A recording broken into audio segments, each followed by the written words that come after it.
بیان کا موضوع ہے کہ رمضان کا استقبال کیسے کیا جائے، رمضان کی پریپریشن کیسے کی جائے۔ دیکھیں، ہمارے گھر پہ جب کوئی مہمان آتا ہے ہم اس کی تیاری کرتے ہیں، اس کے لیے ہم ایک اچھی یوں سمجھیے کہ پریپریشن کرتے ہیں، اور جیسا مہمان ویسی تیاری، جس کے لیے دل میں زیادہ محبت ہوتی ہے اس کے لیے ہم زیادہ تیاری کرتے ہیں۔ تو اب ذرا آپ سوچئے کہ ایسا مہمان جو ہماری مغفرت کروانے آ رہا ہے، ایسا مہمان جو ہمیں بخشوانے آ رہا ہے، تو پھر ہمیں اس کے لیے کتنی کوشش کرنی چاہیے۔ تو آج یہاں پر جو ہم حاضر ہوئے ہیں، اللہ کرے کہ ہم رمضان کا صحیح معنوں میں استقبال کرنے میں کامیاب ہو جائیں۔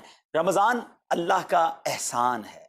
رمضان کی اہمیت کو سمجھنے کے لیے یہی کافی ہے کہ پیارے آقا علیہ الصلوۃ والسلام فرماتے ہیں کہ اگر میری امت کو معلوم ہوتا کہ رمضان کیا ہے تو وہ تمنا کرتے کہ سارا سال ہی رمضان ہو۔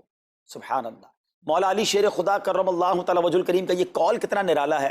آپ فرماتے ہیں اگر اللہ تبارک و تعالیٰ کو اس امت کو عذاب دینا ہوتا تو اس امت کو رمضان اور سورہ اخلاص عطا نہ فرماتا۔ اس کا مطلب کیا ہوا کہ یہ بخشوانے، عذاب سے بچانے کے لیے آ رہا ہے، رحمتیں برسانے کے لیے آ رہا ہے۔ کاروباری لوگ بھی مجھے سن رہے ہوں گے، جس علاقے میں جس اسٹور پر کوئی ڈسکاؤنٹ ہوتا ہے، کوئی اسکیم ہوتی ہے، فائدہ ہوتا ہے، ہم ادھر پہنچ جاتے ہیں۔ رمضان ایک ایسی اسکیم ہے، رمضان ایک ایسا بینیفٹ دیتا ہے کہ احادیث میں یہ مضمون ہے کہ فرض کا ثواب 70 گنا کر دیا جاتا ہے، نفل کا ثواب فرض کے برابر کر دیا جاتا ہے، شیطان کو بند کر دیا جاتا ہے، جہنم کو تالے لگا دی جاتے ہیں، جنت کے در کھول دیے جاتے ہیں۔ روزہ دار کے منہ سے جو اسمیل آتی ہے، جو بو آتی ہے، بعض اوقات ہم کہتے ہیں یار پیسٹ نہیں کر سکے پورا دن، منہ سے اسمیل آ رہی ہے، سنیے یہ اسمیل جو ہے یہ اللہ کے نزدیک مشک کی خوشبو سے بھی زیادہ بہتر ہے۔ اللہ اللہ۔ ذرا آپ غور تو کیجئے، ہر سجدے پر 1500 نیکیاں دی جاتی ہیں، ہر سجدے پر سرخ یاقوت کا جنت میں ایک محل بنا دیا جاتا ہے، اتنی نیکیاں۔ پھر وہ کتنا بد نصیب ہے جو رمضان میں بھی عبادت نہ کرے، رمضان میں بھی اللہ کو راضی کرنے میں کامیاب نہ ہو۔ روزانہ افطار کے وقت 10 لاکھ گناہگار بخش دیے جائیں، اور جناب ہر جمعے کو جب رمضان میں جمعہ آئے تو ہر لمحے 10 لاکھ گناہگار بخشے جائیں، تو کروڑوں اربوں لوگوں کی بخشش گویا رمضان میں ہونی ہے۔ تو پھر ہمیں اس کی کیسی تیاری کرنی چاہیے، کتنا ثواب کمانے کے بارے میں سوچنا چاہیے۔ لیکن یہاں ایک اور بڑی امپورٹنٹ بات ہے، ایک تو رمضان میں نیکیاں کرنی ہے، دوسرا بڑا کام یہ کرنا ہے کہ ہمیں رمضان میں گناہوں سے بچنا ہے، کیونکہ عادتیں تو ساتھ ہی لگی ہوئی ہیں نا، شیطان بند ہے لیکن ہماری اپنی عادتیں، جس کی روز حرام دیکھنے کی عادت ہے، حرام سننے کی عادت ہے، حرام بولنے کی عادت ہے، ایسا تو نہیں ہوگا نا چاند آتے ہی سارے سوئچ آف ہو جائیں گے، وہ عادتیں ساتھ ہی چل رہی ہوتی ہیں۔ غور کیجئے کہ رمضان میں جو گناہ کرتا ہے نا، اس کا عذاب بھی بڑھ جاتا ہے، اس کی پنشمنٹ بھی بڑھ جاتی ہے۔ یہ ایسے ہی ہے کہ کوئی مسجد کے اندر آ کے گناہ کرے تو آپ کہیں گے نا یار خدا کا خوف کرو، مسجد میں ایسا کام کر رہے ہو۔ کوئی مکہ شریف حرم میں اندر جا کر گناہ کرے تو کتنا شدید ہو جائے گا وہ۔ تو رمضان جب اتنا مقدس مہینہ ہے، اس میں گناہ کرنا، اس کی پنشمنٹ بھی زیادہ ہے۔ ایک بار مولا علی شیر خدا کرم اللہ تعالی وجہ الکریم نے ایک قبر والے کا حال دیکھا، اور دیکھا اس قبر والے پر عذاب ہو رہا ہے، اور وہ چلانے لگا، عرض کرنے لگا اے علی میری مدد فرمائیے، اللہ کی بارگاہ میں سفارش کیجئے۔ مولا علی شیر خدا نے ہاتھ اٹھائے کہ اے مولا اسے بخش دے۔ ارشاد ہوا اے علی اس کی سفارش نہ کریں۔ عرض کی مولا وجہ کیا ہے؟ ارشاد فرمائے رمضان کے روزے تو رکھتا تھا مگر رات گناہوں سے باز نہیں آتا تھا۔ روزے رکھ کر گناہ کرنے والے کو اتنا عذاب، تو جو روزے ہی نہ رکھے، ایسے بھی لوگ ہیں جو رمضان میں روزے نہیں رکھتے۔ پلیز اس کو ایزی نہ لیں۔ ہمیں نہیں معلوم، پتہ نہیں اگلا رمضان پھر نصیب ہوگا کہ نہیں۔ پچھلے رمضان میں کتنے لوگ تھے جو ہمارے ساتھ تھے، اس رمضان میں نہیں ہے، اور اللہ پہلے تو ہم یہ دعا کرتے ہیں اللہ ہمیں یہ رمضان بھی عطا کر دے۔ زندگی کا کیا بھروسہ، دنیا کی جو کیفیت ہے آپ کے سامنے ہے، کبھی بھی جا سکتے ہیں۔ تو پھر اس رمضان کو تو سمجھ لیں بس ایک موقع بنا دیں، لائف چینجنگ ایکسپیرینس بنا دیں کہ بس اس میں عبادت کرنی ہے، اس میں خوب سجدے کرنے ہیں، اس میں روزے رکھنے ہیں، اس میں تراویح پڑھنی ہے، اس میں گناہ نہیں کرنے ہیں۔ اور آئیے میں آپ کو بتاتا ہوں کہ نبی پاک صلی اللہ تعالیٰ علیہ وسلم رمضان کیسے گزارتے تھے۔ ایک مسلمان کے لیے اس سے بہترین رول ماڈل کیا ہوگا کہ رمضان میرے آقا کیسے گزارتے۔ تو مختلف احادیث کا جو سمری ہے وہ یہ ہے کہ نبی پاک علیہ الصلوۃ والسلام عبادت میں کمر بستہ ہو جاتے، بستر پر کم تشریف لاتے۔ بی بی عائشہ فرماتی ہیں کہ نبی پاک کے چہرے کا رنگ بدل جاتا تھا، متغیر ہو جاتا۔ کیوں؟ کہ نبی پاک پر خوف خدا طاری ہوتا، آپ گر گڑاتے، آپ رات بھر التجائیں کرتے۔ میرے آقا رو رو کر دعاؤں میں رمضان گزارے، چہرے کا رنگ بدل جائے۔ اور یہاں کچھ لوگ تو وہ ہیں کہ جن کا وزن ہی بڑھ جاتا ہے رمضان میں، اتنا کھانا کھانا ہے، سحری میں زیادہ کھانا ہے کہ سارا دن بھوکا رہنا ہے، افطار میں اس لیے زیادہ کھانا ہے کہ پورا دن بھوکا رہے تھے، پھر رات کو 2-3 بار مزید کھانا ہے کیونکہ کل روزہ رکھنا ہے۔ تو رمضان فوڈ فیسٹیول نہیں ہے، رمضان عبادت کے لیے آیا ہے۔ لوگ تیاری کر رہے ہوں گے ابھی بھی رمضان کی، وہ کیا کر رہے ہوں گے کہ افطار میں کیا پکانا ہے، سحری میں کیا پکانا ہے، کون سا آئٹم شارٹ ہے۔ نہیں میرے میٹھے اسلامی بھائی، یہ جو بھوک کا احساس ہے نا روزے میں، اس کی حکمت علماء نے بیان کی ہے کہ بھوک غربت کا احساس دلاتی ہے، فقیری کا احساس دلاتی ہے، بندے کا غرور تکبر بیٹھ جاتا ہے، کتنے نقاہت میں آ جاتے ہیں ہم، ہمت ہی نہیں ہوتی کوئی کام کرنے کی۔ تو یہ احساس دلاتی ہے کہ تیری اوقات کیا ہے، غریب کیسے زندگی گزارتا ہے، فقیر کیسے زندگی گزارتا ہے۔ لیکن کچھ لوگ وہ ہیں جن کو بھوک ہی نہیں لگتی کیونکہ وہ اتنا کھا لیتے ہیں یا پھر سوتے ہی رہتے ہیں۔ روزے کی حکمت یہ نہیں ہے، نبی پاک آنسو بہاتے تھے، آقا کا چہرے کا رنگ بدل جاتا، اور پھر بتایا کہ رمضان میں جب جبریل امین نبی پاک علیہ الصلوۃ والسلام کے پاس آتے تو آقا علیہ الصلوۃ والسلام ان کے ساتھ قرآن پاک کا دور فرماتے۔ اور پھر ایک اور نبی پاک کا خوبصورت انداز کہ پیارے آقا ویسے تو سب سے بڑھ کر سخی ہیں، مگر جب رمضان آتا تو نبی پاک کا دریائے سخاوت ایسے بہتا تھا جیسے تیز آندھی، بلکہ اس سے بھی زیادہ۔ اللہ اللہ، یہ 3-4 چیزیں آپ نے میں نے پکڑ لینی ہیں۔ آقا علیہ الصلوۃ والسلام کے پیچھے پیچھے جانا نا جنت میں، ہم نے بھی یہ کام کرنا ہے۔ یہ راتیں مانگنے کی راتیں، التجا کرنے کی راتیں، سجدے کرنے کی راتیں، ہمیں تہجد بھی پڑھنی ہے، ہمیں انشاءاللہ نوافل بھی پڑھنے ہیں، اور کم از کم قرآن ایک بار تو پورا انڈرسٹینڈ تو کریں نا۔ تلاوت، ترجمہ، تفسیر کب کریں گے؟ بڑی بڑی ڈگریاں ہیں، بڑے بڑے پاسپورٹ اور جناب بہت سارا سرمایہ ہے، مگر ایک بار بھی قرآن پورا ترجمے اور تفسیر سے نہیں پڑھا ہوگا۔ بہت سارے لوگ ایسے ہیں، ذرا سوچئے نا۔ اچھا یہ مہینہ نزول قرآن کا مہینہ ہے، رمضان اور قرآن کو جو خاص نسبت حاصل ہے نا، تو اس مہینے میں قرآن کو پکڑ لیں۔ ہائے ہائے، اللہ کرے رمضان قرآن کے ساتھ گزرے، ہماری صبح قرآن کے ساتھ ہو، ہماری شام قرآن کے ساتھ ہو، ہم قرآن سمجھنے والے بن جائیں۔ اچھا میں ایک اور بات بتاؤں آپ کو، مہینہ کتنا پیارا ہے۔ صرف اس مہینے میں قرآن نازل نہیں ہوا، باقی بھی جو 3 آسمانی کتابیں ہیں نا، زبور، انجیل، توریت، یہ بھی رمضان میں ہی نازل ہوئی ہیں۔ اللہ کریم نے ان تمام مبارک کتابوں کو نازل کرنے کے لیے رمضان کا مہینہ منتخب فرمایا۔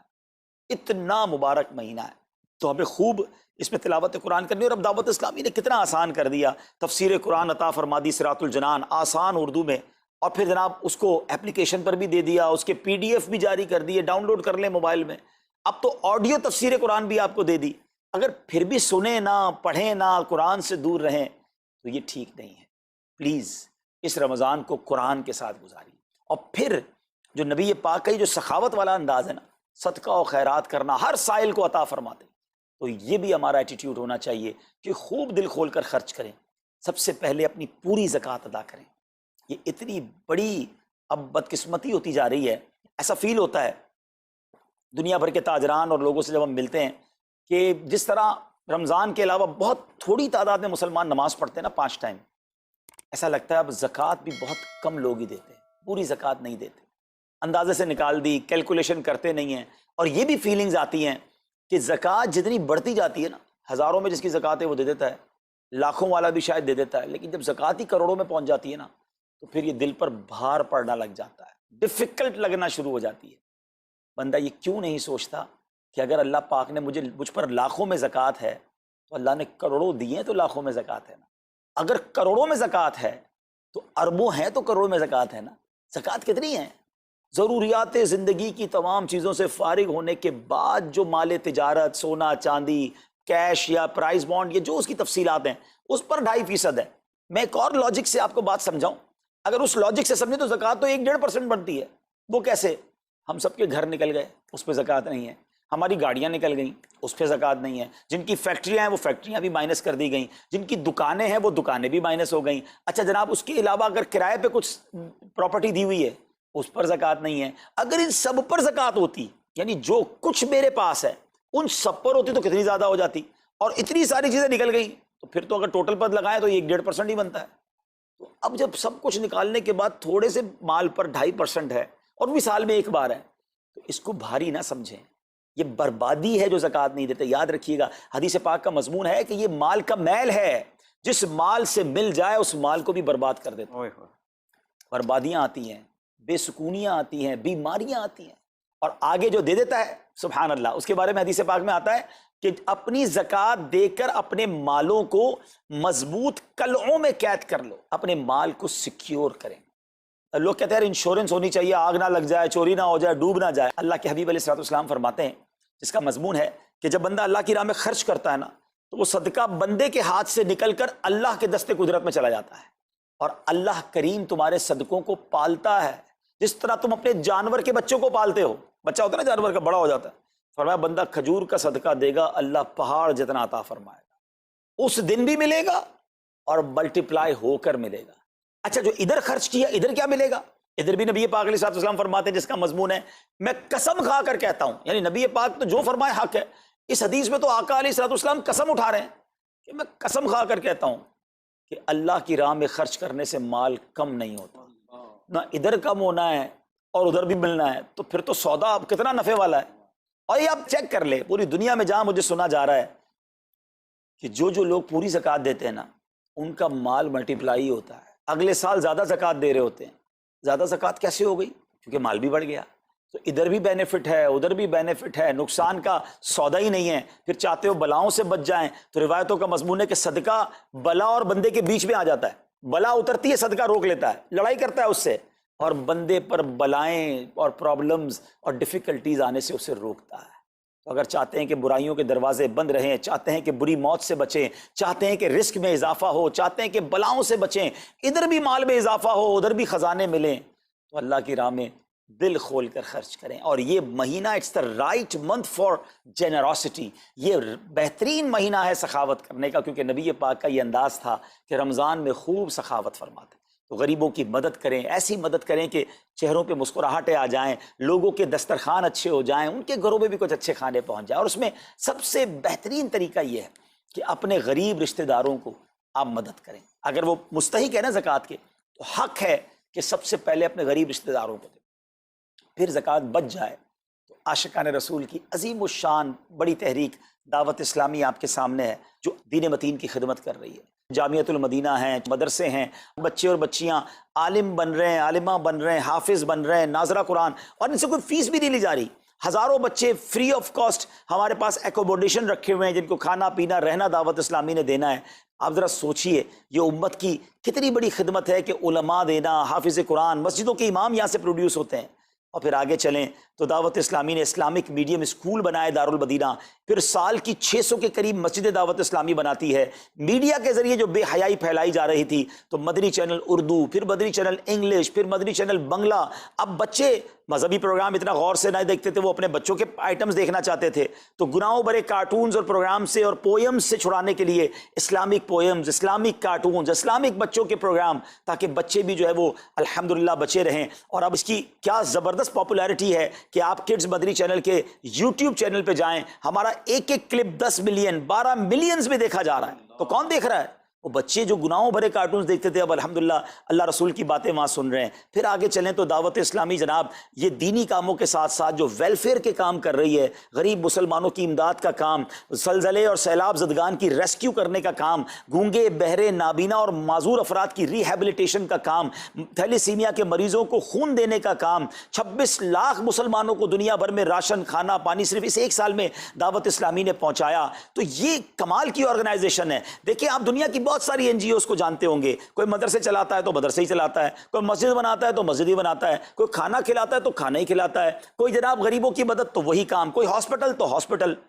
دعوت اسلامی ان ون امبریلا اتنے ساری ڈائیورسٹی کے ساتھ جو دین کی خدمت کر رہی ہے، دنیا میں اس کی مثال نہیں ملتی ہے۔ لاکھوں لوگوں کو دین بھی سکھایا جا رہا ہے، غیر مسلموں کو مسلمان بھی بنایا جا رہا ہے، بے عملوں کو با عمل بنایا جا رہا ہے، بے پردہ خواتین کو با پردہ بنایا جا رہا ہے، بے نمازیوں کو نمازی بنایا جا رہا ہے، ماں باپ کے نافرمان فرما بردار ہو رہے ہیں، شراب اور نشے کے عادی چھوڑ کر نمازی بن رہے ہیں، تو جہاں مریض ہیں ان کو خون بھی دیا جا رہا ہے، گھر میں بیٹھ کر میڈیا کے ذریعے اور سوشل میڈیا کے ذریعے لوگوں تک دین پہنچایا جا رہا ہے۔ تو یہ کمال کی ڈائیورسٹی ہے۔ تو میں تو سچ بتاؤں یہ جملہ کہا کرتا ہوں کہ میرے اور آپ کے پیسوں کا نصیب ہے کہ وہ دعوت اسلامی میں لگ جائے۔ تو یہ آپ آگے بڑھیے اور دین کے اس کام میں مزید حصہ ملائیے۔ خاص طور پہ فار ایسٹ میں آپ دیکھ لیں، کوریا میں، ہانگ کانگ میں، اور جناب یہ سری لنکا میں، تھائی لینڈ میں، ملیشیا میں، کتنے جاپان میں، کتنے ملکوں میں دعوت اسلامی کام کر رہی ہے اپنی اپنی بساط کے مطابق۔